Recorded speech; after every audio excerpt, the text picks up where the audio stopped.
Assalamu alaikum wa rahmatullahi wa barakatuh. My dear students, this is lecture number 2, second course.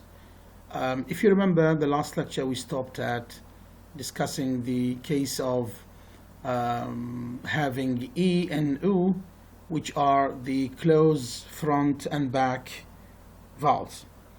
Actually, we have some points that we can consider as spelling guides for you about where can we find the vowel E. So if you go to your book on page 67, you will have some could be useful notes that you can make use of to know if we have the sound E or not.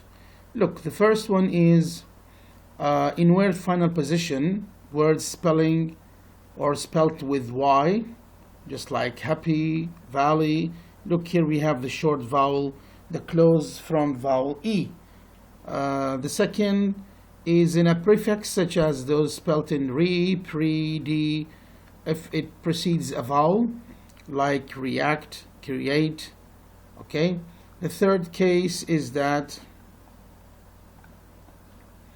in the suffix spelt IATE or IOUS when they have two syllables, like appreciate, hilarious, and so on. The last one is in the words like in words like he, she, we, me, be, and the word the when it precedes a vowel, because you know the word, the article, the definite article can be pronounced as the and the. If it is followed by a vowel, it is pronounced the with the close front vowel E. If it is followed by a consonant, it is pronounced the with a schwa. Okay, so these could be useful for you in order to know if we have the vowel E in this word or not. As regards the vowel U, which is the close back vowel, it's not a very frequent vowel in weak syllables. We can find it in words such as you, do, into, when they are unstressed. Don't forget that, because if they are stressed, we normally have the longer one, which is the U. Okay? Now, we want to start talking about a very important topic, which is called syllabic consonants. Syllabic consonants. What do we mean by syllabic? Actually, the word syllabic means that the sound can be the nucleus of a syllable. Can be the nucleus of a syllable. If you remember, we have certain points that we have agreed upon when we started dealing with the syllable. The first one is that we assume the presence of a vowel in a syllable in order to have a syllable. That's to say, we cannot have a syllable without a vowel, which means the vowel is a compulsory element. It is a must to have a vowel in a syllable, otherwise we don't have a syllable. This is one of the points that we have discussed and agreed upon. So we cannot have a vowel without, we cannot have a syllable without a vowel, but in certain cases we do. We can have a syllable without a vowel. How is that? Actually, as I said, syllabic means the syllabic sound is a sound that can occupy the nucleus position, which is normally a vowel. So we can say that consonants are normally non-syllabic or not syllabic, while vowels are syllabic, which means vowels can be found under the nucleus, while consonants cannot be found under the nucleus. Okay, consonants are often found here and here, either under the onset or under the coda. Okay, while the nucleus is normally occupied by a vowel. That's why we can say that consonants are non-syllabic because they are the margins, while the vowel is a syllabic sound because it can fill in the place of the nucleus. Okay? Now, this can be changed in a case where we have a weak syllable with a schwa, and that schwa is deleted. In this case, we may have some consonants, not all consonants. Some consonants can take the position of the deleted vowel. So normally we have a vowel. Look at this example. The word bottle, bottle. Okay, we have ba onset, the vowel sound o as the nucleus. We have no coda. We have another syllable which starts with the onset te. Then we have the schwa, which is the nucleus. It is a vowel. It's the normal way. And we have the la sound here under the coda. This is the normal syllabification of the word bottle. But sometimes English speakers prefer to say bottle, bottle, instead of saying but, there is no schwa. In this case, the syllabification is going to be like this. Here we have the ba onset, o, nothing is changed here. The change is in the second syllable. Now the schwa is deleted, and the la, that was the coda of the syllable, becomes the nucleus. Now in this case, la sound is syllabic. Is syllabic. Why? Because it takes the position of the vowel, of the nucleus, which is normally occupied by vowels.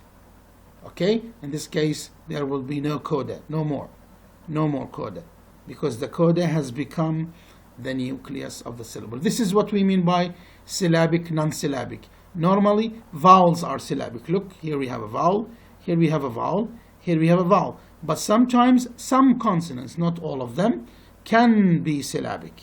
Okay? Now, we come back to our points here. Sometimes the vowel is deleted, as we said, and some consonants can take the position of the vowel in the syllable, which means consonants can be, and can be is the best and the most accurate word to be used, because it is not the natural one, the normal one. Actually, consonants are not syllabic, but they can be in certain cases. So the question is, can all consonants be the nucleus of the syllable? No, not all of them. Only na, ma, la, and ra were in rhotic accents. So in British accent, we cannot have ra as syllabic. But in American accent, we can, because ra is often pronounced in American English, while in British English it's not. So if we talk about British English, we are much concerned with na, ma, la, and in. Okay? A syllabic consonant is indicated by a small vertical mark below the symbol of the syllabic consonant. So if we have the word cattle, I think I have marked this. No, bottle. It's the same as this. It is very small. Maybe it's not easily seen. This one. This is a small vertical mark which is placed below the syllabic sound. Because bottle, the la is syllabic, we have this mark. Okay? Yes. You can look at the word cattle on page 68. It's not the page I have here. It could be the second one. Yes. Or this one maybe.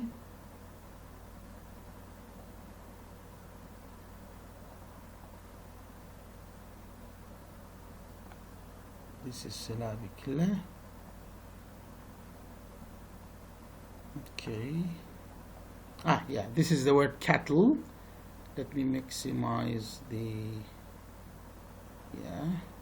Look, here we have the small vertical line below the la sound in the word cattle. Cattle, not cattle.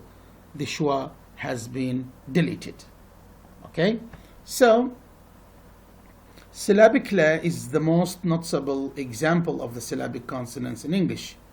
It's the most frequent one. Okay, so how to pronounce a syllabic la if it is preceded by a consonant? Look at the word bottle. In terms of syllabification, we've discussed it. Now let's talk about the actual pronunciation of the word bottle. Don't forget, we have the t sound, and we have la sound. For the pronunciation of the sound t, as you know, t is an alveolar stop sound. We need to raise the tip of the tongue to be in touch with the alveolar ridge in order to pronounce the t sound. And here the whole tongue is in touch with the roof of the mouth. I mean, the tip and the sides are in contact with the roof of the mouth. But in order to pronounce the sound la, which is should be immediately pronounced after the t, what do we need to do? We need only to lower the sides of the tongue, because you know the sound la is lateral. It is pronounced when the tip of the tongue is in contact with the alveolar ridge, while the sides are not. The sides are lowered. So we keep the tip of the tongue in its position, but we lower the sides of the tongue in order to pronounce the sound la, which is a lateral sound, as I have just said. In this case, the release is lateral.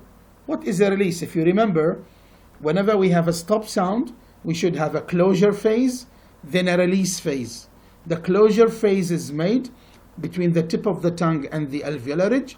The release is made here laterally. That is, the air is pushed out through the sides of the tongue rather than the center of the tongue. Okay? Don't forget, we should keep our tip of the tongue in its position, and we only lower the sides of the tongue and let the air go out through the sides, not through the center. That's why we should be careful when pronouncing these two consonants, because while the first sound, I mean the t, is being produced, the second sound la is being prepared. So there is no break between the two. Otherwise, we will have a vowel. If we have a break between the two sounds, a vowel will come in and insert itself here. Okay? So be careful while you are producing the first sound. Prepare your organs of speech for the second sound. When dealing with syllabic la, we have this example, which is a problematic one. We have the word coddling. Coddling can be analyzed in two ways. It can be derived from the verb coddle plus ing, which means to treat nicely. يعني دل اللي احنا نقول عنه بالعربي.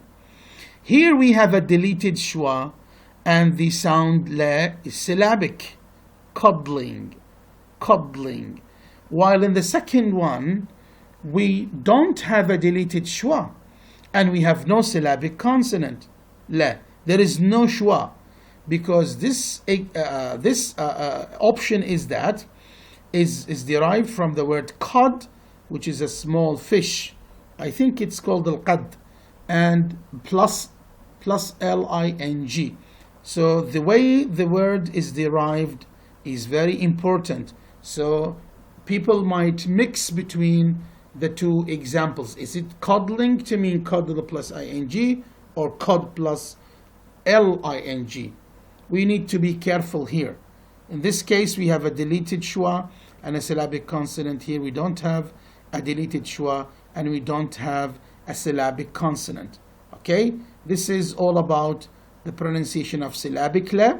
Next time, inshallah, we are going to talk about syllabic na and ma. Thank you very much for listening.